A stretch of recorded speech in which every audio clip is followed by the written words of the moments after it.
Hey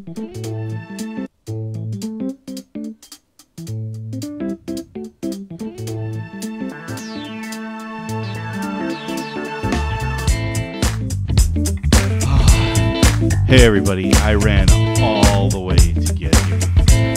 It's the R&B Show. Can you dig it? And now, back for a strong season 2. Here's Ricardo and Brett.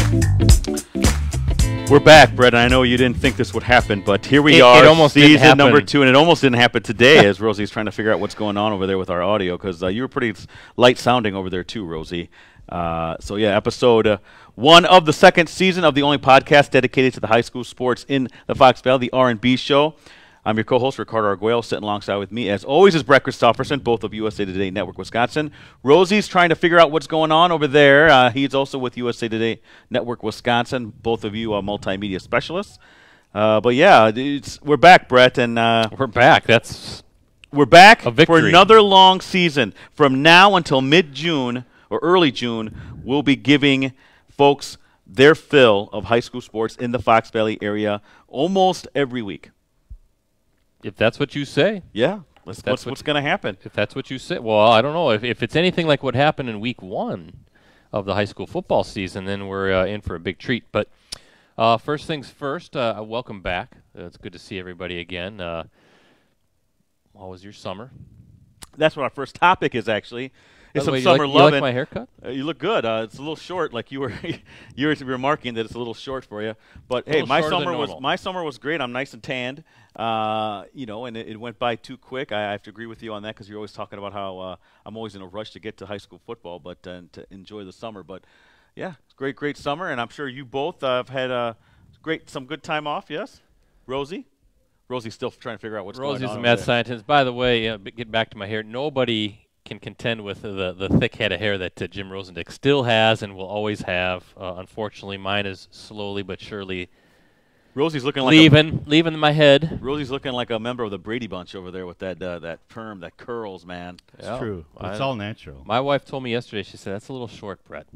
It's a little short." And I'm reaching that stage in my life where it's getting even a little bit shorter on top. Sorry to hear that. But if you can't wash the gray right out of your hair, you gotta clip the gray right out of your hair. So okay, well I don't know about that yet. I do. I'm almost looking like Phil Donahue here pretty soon. I'm getting so gray. Yeah, you're gonna look like Popovich. You know what? Yeah, Coach Pop. You guys are making me like that. Yes.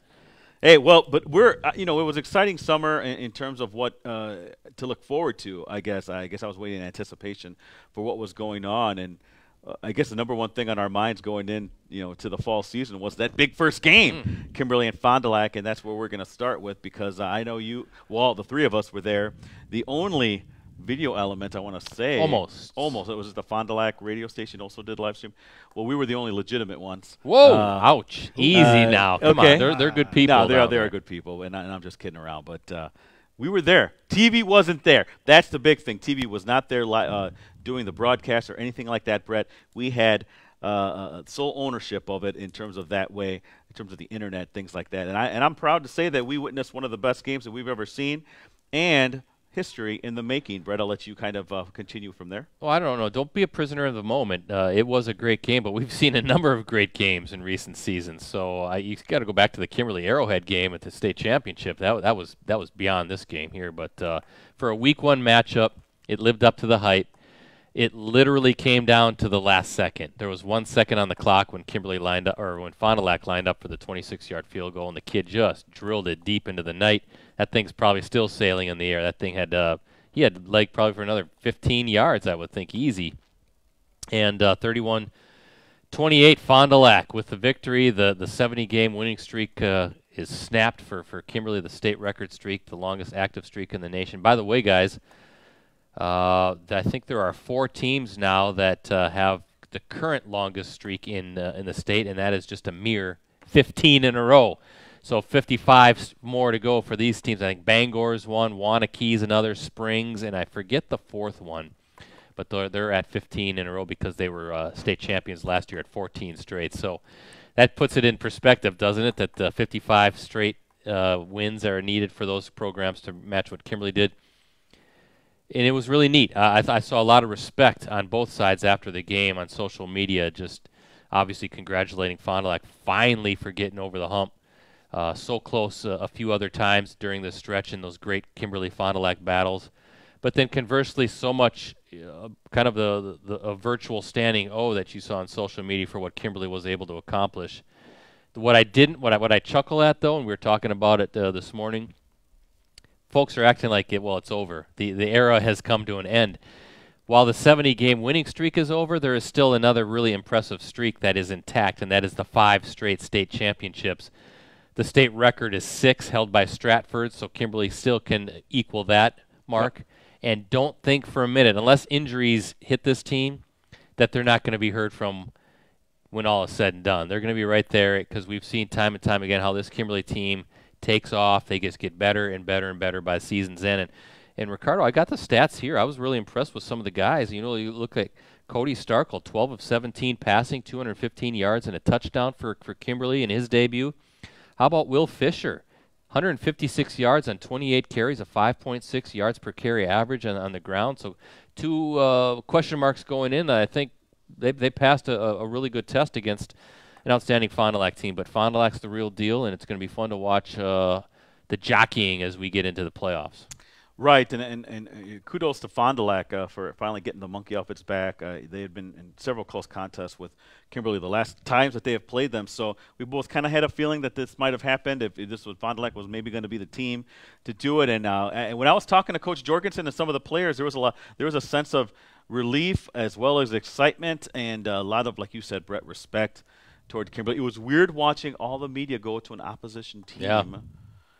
And no one was really talking to Coach Jones and the players. I mean, that's the first time in 5 years that's happened. So I was able to go and talk to Coach Jones. And let me get this straight. Let me get this out there so there's no misunderstanding. There is no sense of panic at all among Kimberly.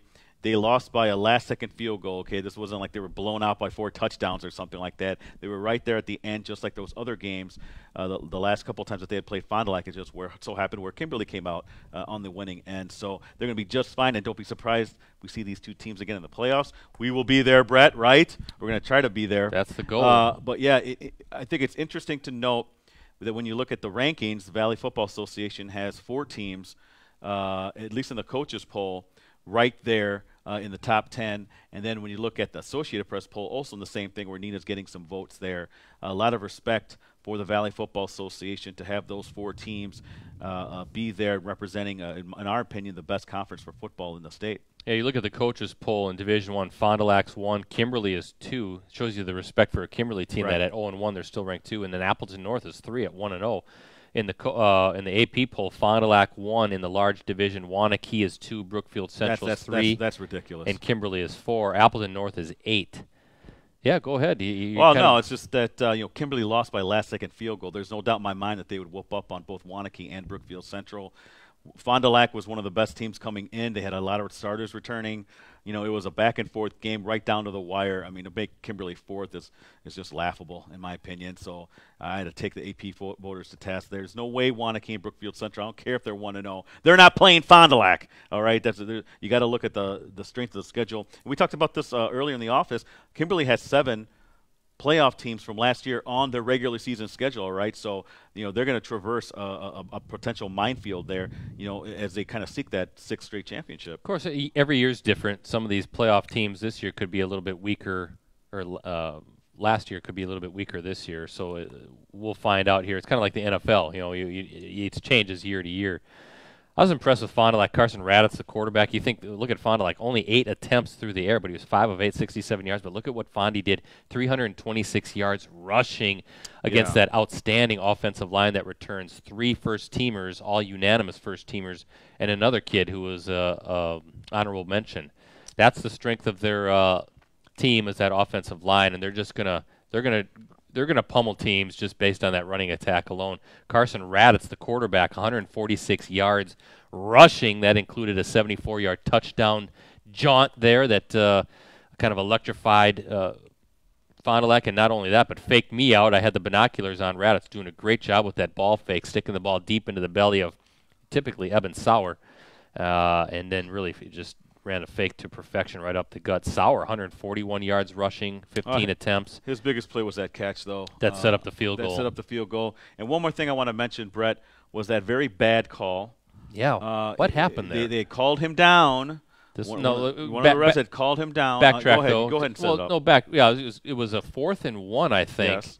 And I thought, was it Sauer that had or was it Raditz? Raditz and the keeper clearly got the first down. The officials, however, called him down on the 15. Yeah. I don't know the positions of the officials, but the one basically down the line had called him down on the 15.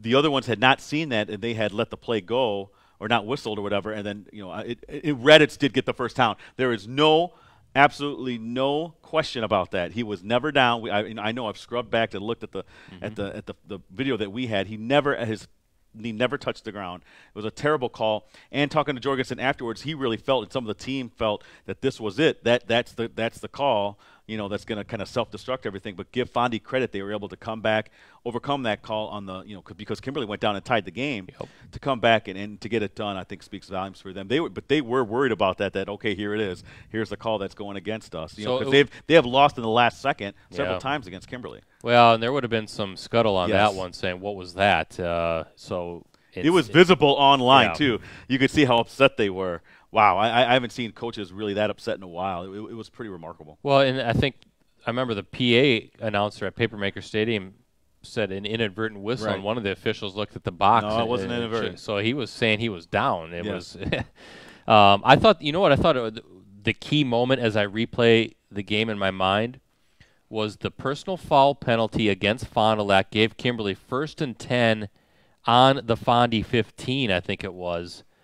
The game, I want to say, was tied at that point, and it looked like Kimberly was kind of in control, and the Papermakers were stuffed. And I think was it Andrew Stone who came up with a couple big stops on that play, even playing both ways. And I want you to comment on that. Yeah, and even backed up Kimberly, and the Papermakers came away with no points. They looked like they were primed to punch it into the end zone, take a 1-score lead after they had trailed by 2 scores, 14-zip and 21-7. So I thought that was a big stand by that defense to keep Kimberly off the scoreboard.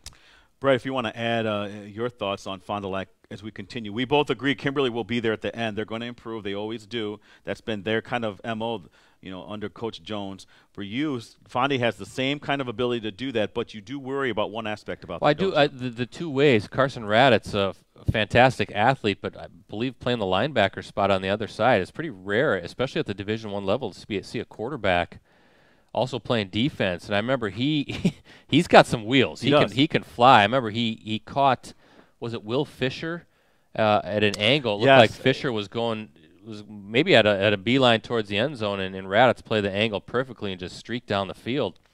And but you wonder, it's a rugged game, especially. I guess it's all relative, but especially when you throw the Valley Football Association and all those big teams in Division I and even Division II, where a lot of teams do have the 2 platoon and only play one way. So Kimberly obviously does that. So it's kind of strange to see the quarterback. And I think of like an Andrew Stone too. They're talented offensive linemen also playing a heck of a game on the defensive side of the ball. You worry about, are these guys going to get injured? Are they going to wear out towards the end of a long grind and you hit to week 9? Maybe not. Maybe their conditioning is fantastic and maybe they'll skate through. But it is a concern, I think, if I'm Fond du Lac. Are we pushing these guys too much, or are these guys going to get worn out by the end of the year? And especially got guys when you factor in how humid it was on week 1. Now this Friday doesn't seem to be maybe as bad, but it's still summertime, and there's going to be a number of these hot Friday nights coming and these hot, sticky Friday nights coming before we finally get into fall and that weather starts to cool off. But last year, it really didn't get cold until that state semifinal game. Yeah, and it was nice. Well, I remember you and Rosie were wearing shorts up until the very end there. And then it was bitter cold, that wind coming into the Titan Stadium press box. That wind was blowing right at us. So we'll see. I know they do play both ways at other levels. I think of like the Freedoms and the Little Shoots of the world. They'll play both ways. It doesn't seem to affect them, but it could be a concern because teams at the Division I level, Appleton North, Neenah, Kimberly, they are pretty much a 2-platoon program. And don't count out Appleton North and Neenah in this Division I talk because those two squads are going to be heard from down the line, and not only that, but also Friday night when they match up in a big VFA showdown, North and Neenah. No, that's what I was going to segue into. But if you look at the other games going on, Appleton North won big, 55-0 over DC Everest. Neenah took care of Spash, looking good there. Little Chute Freedom, that was a big matchup. Little Chute scoring 27 unanswered points. Real quick, Brett, I'll give my thoughts, and then if you want to interject as well. Appleton North, Carter Robinson, Ian Latch, both big games for them. So you're seeing Appleton North doing what we thought Appleton North would do. But like you said, they do play Neenah this Friday, and that's going to answer a lot of questions about how real both teams are. Now, Appleton North took care of Neenah last year, both in the regular season and in the playoffs, I want to say. Neenah, again, looks great on defense. Now, how much of that is going to have to carry the entire team? We're going to see this week how that's going to match up, because I know Neenah has some bad taste in their mouth after getting whipped basically in the postseason against Appleton North. And then, Brett, I thought Little Chute showed me a lot. I love the fact that Noah Miller is converted receiver, and now he's able to showcase that fantastic athletic ability. He had a couple touchdowns thrown and a long touchdown run. Really, to knock off a Freedom team, that's an intense rivalry as big as to those guys as Appleton North and Kimberly is. So I really like those three teams in particular. Those are the three teams that stood out to me. Yeah, I agree. It's going to be interesting on Friday. Neenah's strength, I guess, would be defensively. And I know Rob Sum, the Appleton North coach, might chew me out if I say this, but I think the strength of Appleton North is that quarterback and Carter Robinson, that explosive offense, even though traditionally and historically North is really hung its hat on defense. But Carter Robinson's the best quarterback in our area. I think we all agree with that. And we'll see him tonight on Varsity Roundtable. And we had him in for the Elite 11. Am I right, Rosie? We can't forget about that. So you're going strength against strength, and that's going to be really interesting to see who comes out on top. Neenah, there's folks down there. They're very, very prideful of their football team, and they're very vocal about, hey, we got a good team here, and they do. And this will go a long way if they can pull out a big victory against Appleton North to really catapult them into the conversation as a team that maybe could make a deep run into the postseason. Of course, we're only through week one. Little Chute, they were down 13-0 against Freedom, and the pick by not only you but WithSports.net to win the Northeastern Conference. Kind of a surprise when we were talking about that. It's like, wow, they're down 13-0, but then turn it on. Noah Miller, if memory serves, I don't think he's played quarterback since 7th grade. Oh, boy. He missed football for a handful of years before finally coming back out again last year, and he's a good athlete. He's a sprinter in track and can run, so you can get him out of the pocket. And he's going to make some things happen with his legs. And I think once he kind of settles in and gets a little bit more used to Brian Richkowski's offense and the play calling and the schemes that they run and the things like they like to do to open it up for receivers like Adam Hippis and Jacob Lilge, they're going to be watch out for them in Division 4. Yes. I fully expect the Mustangs to be at the doorstep of getting back to Camp Randall Stadium. I think they're that talented because defensively they're always there. They're always really good. Well, we've seen Little Chute do that in the past with teams that I think this team's outstanding this year. I do too. We've seen other teams that maybe, in my opinion, weren't as good as this year's team make it to right there, like you said, right on the doorstep of making it. I know the one year they lost to St. Croix Falls, who won the title, or St. Croix Central. St. Croix Central. St. Croix Central. State semis. They won the state title that year, and Little Chute took them right down there to the end as well. So senior led. There's a lot of seniors on that team, and you'll hear any coach, whether it's college or high school, say, "Give me a bunch of seniors, and I can win with those guys." Now this week we have Amherst and Fond du Lac Springs. I know you and Rosie went up there earlier this year, Amherst, right, Rosie? Everything's looking good up at Amherst for you guys? Yeah, we're keeping our fingers crossed. We got the we're not going to be plugged in, so we're going to have the MiFi card, but all seem to go well with testing. Okay, so let's hope that the reception is fantastic, because, Brett, I know you're excited about putting this game on there, and I know this is our first time doing Springs and Amherst outside of our, as we dabble outside of the Appleton area here, but you can't really go wrong with those two teams. They both, Amherst won the D5 crown last year, Springs won D6, so your thoughts on that, Brett? Well, a rare game in that defending state champions are playing each other. And I got to actually give Mike Sherry credit. He's the one who came up to me, our colleague, and said, "Hey, what do you think about that Amherst Springs game?" And I thought we rarely do. I think the last time we did a small school Was it Brilliant? It might have been Brilliant Wrightstown years ago. This was pre-Rosie even on the production crew. It was just Rosie's like, what? There was live streams before you, Rosie. Oh, yeah. There was a bunch of them, and we were squeezed into that little press box at Brilliant. I think it's the middle school now, right downtown or off of downtown. So it's going to be fun. I think the atmosphere is going to be really cool, and it's another example of how our stream team is USA Today Network Wisconsin. We are not just solely Appleton area, even though so many good programs are in this Appleton area as far as statewide. We're going to do some Green Bay games. We're going to go over to Spash and Gerke Field in a couple weeks and do Appleton North, Stevens Point. But this is the game. I think Appleton North, Neenah, one of the games of the night in the state, and so is Amherst and Fondulac Springs. Amherst is like a mini Kimberly, 3-time defending state champs in Division 5. Fantastic program. Garrett Groshek, now the Badger, got a full ride down at Wisconsin this week. So the Falcons fans are going to be buzzing. A lot going on down over in Amherst. And then you look at Fondulac Springs, a mainstay in Division 6 at Madison, led by Bob Hyland, the state's winningest coach in high school history. So you got a legendary figure on the sidelines in Springs that won the D6 title. Amherst, which has won 3 straight D5 titles, both undefeated, both coming off big wins in Week 1.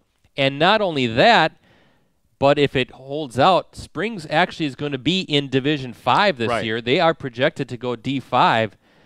Now you're going number 1 Amherst versus number 2 Springs in Division 5. Well, that's how it's great non-conference showdown. That's how it's laid out in the poll, in the westsports.net poll from our friends over there. So, again, it still depends on what teams make it from Division 1 into the postseason and how that has a domino effect. That's the projection, But, it's going to be very, very close. But, I'm excited because, again, Amherst, Springs, small schools, you don't get any better than that. I'm telling you, how can you get any better than 2 defending state champions? You really can't. No, and I think this is going to be fun, especially if it was one thing if we're going to Fond du Lac and Fruth Field, where I think Springs plays its home. That's a bigger town, bigger city. We're going to Amherst. This is a small town. The community is going to be out going nuts. Have you ever been there, by the way? Watched the game? In Amherst? Yeah. I actually years ago in college when I interned at the Stevens Point Journal. Okay. Yes, I've been there as well. I've watched Amherst Brilliant. It's a nice little setting back there. It's a nice little setting. I like it a lot. And you like it there, right, Rosie? Yeah. We're ready. Yeah.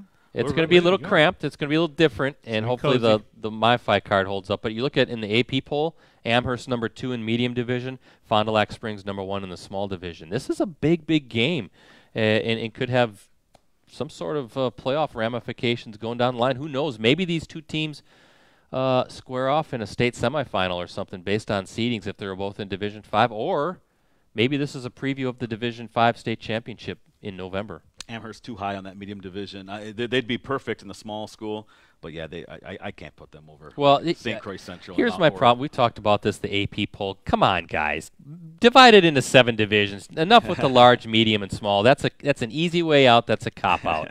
It is, but actually I don't mind it so much because it is kind of like an easy way out. And because you never know. There's a lot of teams that are on the fringe of D1, D2, all down the line. So it's just easier to do it that way. Yeah, easy schmeezy. And then I tell you what I like about Wisconsin sports, they even recognize 8-man football in the state rankings because that's becoming bigger in Wisconsin. There's like 12 teams and they got a top 10. It is Come good on. stuff. Can't be ranking when there's only 12 teams. Give credit where credit is due. Yeah, I think they're just I think they're just pandering at jealous. This time right now. But hey, let's go. Let's switch over to FBA girls volleyball because the FBA Fall Classic took place yesterday, Brett. It was all day. It started way early in the morning, lasted all the way at night, and I want to congratulate Neenah, who, by the way, we had both Kayla Kraus and Addie Barnes on the varsity roundtable last week. They kicked off our varsity roundtable season. Actually, the whole team was here. But yeah, Neenah finished undefeated. It was Appleton North finished second, and Kimberly, I believe, was third. So another great season upcoming from the FBA. And I know, Brett, that we have talked about this. We talked about this last week on the roundtable. About having the big Kimberly Neenah matchup. And who knows? Maybe it should be Appleton North. Well, I was going to ask you about that. I mean, I thought Kimberly was going to be contending with Neenah, and they will. But maybe it's Neenah Appleton North again. Maybe we can do both. Oh well. We got to see about our schedule because we got a Packer show that's going to be kicking off here too. Yeah, I know, but I'm just throwing it out there. I throw it out there, everyone. It's the mega busy I'm time of behind the year. FBA girls volleyball and getting out there and watching them play. These guys are kind of waffling a little bit. Just remember, if it happens to be Neenah and Appleton North, there's going to be a certain person we know that isn't going to be too happy with you about that, Ricardo. Yeah, so I know, though. I don't care about easy it. But anyway, now. but my point is that we have a couple guys ready and willing to come help us with the analysis part of it. I know you can't wait to get down on the court there and do the filming. Yeah. Mr. Cameraman here, right, Rosie? Well. Yeah. He did a great job last year. But job. both BJ Brandt, did I say that BJ right? Bryant. BJ Bryant. And you're as bad as Rosie with names. Moriarty, coach Bruce Moriarty, former coach of Neenah, has offered their help in terms of helping us with that. You know I need all the help I can get, Brett. He even got my name wrong last week on the Prep Football live stream. I did. What did I call you? He butchered my last name. Christopher. Did I call you Christopher again? Or Christensen or Christensen, something. Okay. Well, I was close. It started with a C. Wow. Well, I've heard your last name at our high school sports awards show, Arguelle. Arguelle. Hey, don't forget about Hall of Fame. NFL Hall of Famer, what's his name? I can't remember. Jerry Kramer. Jerry You can't even get that name right. Yeah, because I was thinking about he called me Rickido. He did, yes. And he wasn't kidding. No. He actually just called me Rickido. Who's named Rickido? Do you know anybody named Rickido? What did Hollywood, David Bakhtiari call him? Ricard. That's yes. right. We got to get number 69 back We on Clubhouse this year. Yeah. But hey, I'm excited about the FBA girls volleyball season. I think he's going to have one team there at state, possibly two from that conference. Neenah's looking like the team to beat, in my opinion. I thought they were the team to beat last year. Kimberly knocked them off for the state title, or for the conference title, I should say. They actually made it to state, and also kind of segues into our sensational six, Brett, or Rosie, if you don't mind. I'm gonna riddle the names off here. We talked about Kayla Krause, Addie Barnes, Jenna Chausse from Chilton, Maggie Cartwright from Kimberly, Liz Grigorski from Xavier, Hannah Vandenberg, Brett, from Little Chute. You're talking about 6 Division I players there. Wow. So we're all excited about having them profiled this week. Are you working on those, Rosie? Oh, well, I'm back from vacation. So, yeah, I'm working on them. Yeah. There's a lot going on right now. Yeah, so hopefully he can get those released somewhat soon. But I'm going to be promoting them really up soon, and then we'll kind of define when the date should be. But our Elite 11 was released actually earlier this week, and it's being highlighted as well throughout the week. So please check that out again on postcrescent.com. And Brett, I'm going to quickly switch here. We're kind of running out of time, but I wanted to talk about a big story that came about not too long ago. Danny Jansen, Appleton West baseball player, has been in the Toronto Blue Jays minor leagues for a few years now, got the call to move up, Brett. I think it was August. I think it was a couple of weekends ago where he got the call.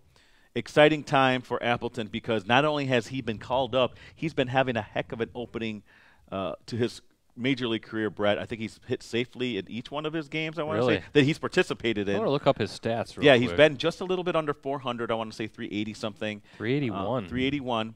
Had his first home run in the second big league game, had his first hit in his first big league at bat, also threw out a runner, and all with his family there in Kansas City as Not well. bad Just for a 16th round draft pick, huh? Yeah. Right out of high school. Until his white glasses catch on. Yeah, I was just gonna say because a big story with that was that he was he was having trouble seeing or whatever, and then he kind of switched over to that. And yeah, you're right. That's something that's gonna catch on. I think the glasses, the sports glasses part of it. I think a little bit like Corbin Burns for the Brewers. He wears those. Oh, right. Yeah, you're right. Well, I was thinking more of like who was the Laker who always wore the glasses? Kareem? Rambis? James Worthy? Oh, yeah, Kurt Rambis. Oh, Rambis. Didn't Worthy wear them? But his were clear. Right? Yeah, well, those were like Kareem wore the goggles. Oh, too. the goggles. Right, but I don't think these are goggles. These are No. more like sunglasses. This is like what Corbin Burns, the Brewers pitcher, wears. Very similar to that. But, I was thinking about Danny Jansen, too, in that I think the last time Fox Cities, I guess, Appleton area kid made it was Eric Hinsky. Right. With the Toronto Blue Jays, who Eric Hinsky ended up winning American League Rookie of the Year honors way back in the day. And a World Series ring with the Yankees. And the Red Sox. Oh, that's right. And he was also in the World Series with the Rays, I think, too. Wow. Hinsky had a heck of a career. He I did. think we have a bloopers reel with Jansen and Scotty Shriver on, if I'm not mistaken. Oh, from when they were part of the Power 9? Yeah. I'll have to look that up. Maybe I do still have that. I don't know. But, yeah, he was part of our Power 9. Really excited to have one of our Power 9 be our second professional athlete, by the way, Brett. Well, and the neat offshoot of this story that just came out was the Jansen family, back in 2004, hosted Adam Jones of the Wisconsin Timberwolves. The players back then, it might even still be the case now, a lot of the players would live with a host family throughout the season. And Adam Jones, of course, the all-star center fielder for the Orioles now, I think he's a 4-time Gold Glover, tweeted something out saying, how proud he was of Danny Jansen. Growing up on me. There's even a picture that Adam Jones tweeted out of him back in '04 when he was 19 years old with the Timber Rattlers, sitting next to like a 9-year-old Danny Jansen at Fox City Stadium. And now look at it. Danny Jansen's in the bigs. The Orioles and the Blue Jays, I think, are in the middle of or wrapping up a series, and playing each other. So how cool is that? And did you see Jansen actually lined out to Jones? Yeah. And then Jones is like, I got you on this one. But that's a great, cool That's a neat story. That kind of shows you, boy, you talk about Appleton being a baseball city, Brett, we know this, but you kind of see the kind of family welcoming atmosphere that we have here, them staying with host families and things like that. I think that's a great thing that, I don't know if is that par for the course in other minor league cities too? I think so. I think that's fairly typical. And I think some guys did live in apartments too. Right. But yeah, I mean, if you want to save money, because minor leaguers, especially in low A ball, are not making a ton of money unless you have a nice signing bonus and you're a high draft pick. But there's a proud history of baseball in this city, and I think minor league baseball, if I remember, because I covered the Timber Rattlers for many years, dates back to 1891. So professional baseball goes back a long time, and there's been a number of great players who have come through here in the minor leagues. Goose Gossage comes to mind. Earl Weaver was a manager. Ripken. Did Harold Baines ever play? Harold Baines, I think, I love Harold Baines. I think he was here. Because they were a White Sox affiliate for many years here in Appleton, and when they were the Appleton Foxes. Don't forget about Alex Rodriguez. David Ortiz, Felix Hernandez played here. Pitched here. Of course, now we're seeing the Brewers. The Brewers have been an affiliate here since '09, but and then there's been a number of really great high school programs over the years that have done. They've won state titles. So this is always will be a baseball town before anything else. Well, that was just one thing I wanted to mention. Please follow the Blue Jays and follow Danny Jansen's. The rest of hopefully, I'm assuming he's going to be up the rest of the year, but he's having a hot start, and it's great to rally behind a local kid, and he's been here. I remember him playing minor league, little league ball here too. So that's how long this goes back. So it's a great story, and I think it's one that we should keep following as well, Brett. Brewers could use a catcher, Rosie. Yeah, I was gonna say. A young catcher. Make a trade with the Jays in the offseason. You never know. That's true. They have a couple young ones. Bring them home. So yeah, and also I can't stop the show without tonight, Rosie. Now. Varsity Roundtable featuring Appleton North Lightning players Carter Robinson and Devin Blum. They're paying us a visit, so we're excited to talk to those two guys in preparation for their big game against Neenah. Yeah, so I can't wait to talk to them about that. Yeah, see what they're thinking. I'm looking forward. I've never met Carter, so good guy. I'm a huge fan of even last year. Tremendously talented quarterback, and has he signed on to go anywhere yet? I know signing day's not till November. That's that's something we can ask him tonight because I don't know, but I do know he had a busy summer. Yeah, he did. Kind of getting in front of coaches and things like that, and really kind of working out and improving his game. So can't wait to Appleton North Lightning football on the big Roundtable show later tonight, 7 o'clock. You can tune in to Post Crescent or on Facebook.com/Post Crescent. There we go. All right. We got the first one All right, done. that's it. We're out of the way. Rosie, cue up the music because Brett's got to throw that football and hit that camera. Only the football today because it's not basketball season yet. But I can't wait for hoops, Ricardo. You know that's my favorite. Okay, there we go. Is it this one, Rosie? Yep, center one right there. Watch this. Oh, you're off, dude. A little high. You're It's preseason. You're like Aaron Rodgers throwing the picks in the preseason for me. That's okay. Okay. We'll get her next week. Oh, no. Where'd the other one go? It's only football. Oh, what happened to basketball? Not till basketball season.